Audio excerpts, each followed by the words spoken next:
It's probably no surprise to you that the real estate market in Arizona and most of the country is insanely hot. We're seeing buyers and sellers make mistakes in this market and wanted to use this month's market update to educate you on some issues regarding the real estate transaction you may not know. This is Anne-Marie Crombie with this month's real estate market update. When a seller lists their home in Arizona, they can give their agent permission or withhold permission to disclose the terms of any offers to other agents.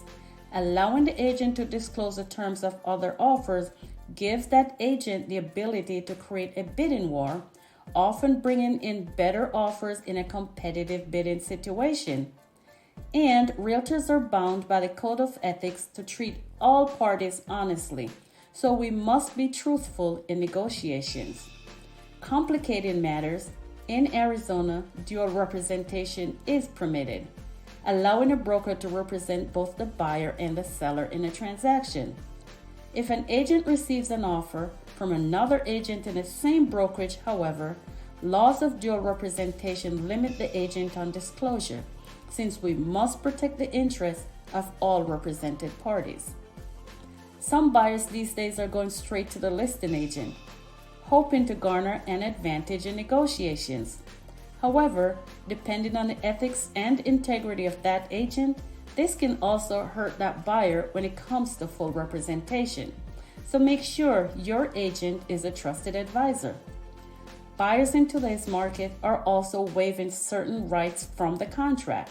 The Arizona Standard Residential Purchase Contract has many protections written in for both buyers and sellers. The standard contract is written as an as-is contract, putting the obligation of due diligence on the buyer.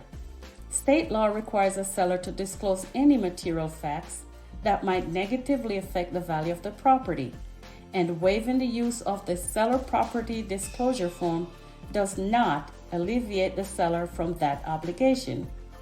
Buyers waiving their rights to an inspection can put themselves in a very costly and dangerous position.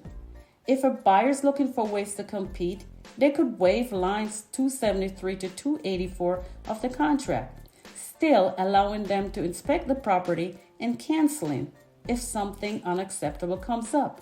But it also lets the seller know the buyer will not ask for repairs following the inspection. It's a tricky market. Make sure you work with an agent who understands the contract, the risk involved in a real estate transaction. Make sure you work with a trusted advisor like me, Anne-Marie Crombie of agentcrombie.realtor, brokered by eXp Realty, saving you from costly real estate mistakes.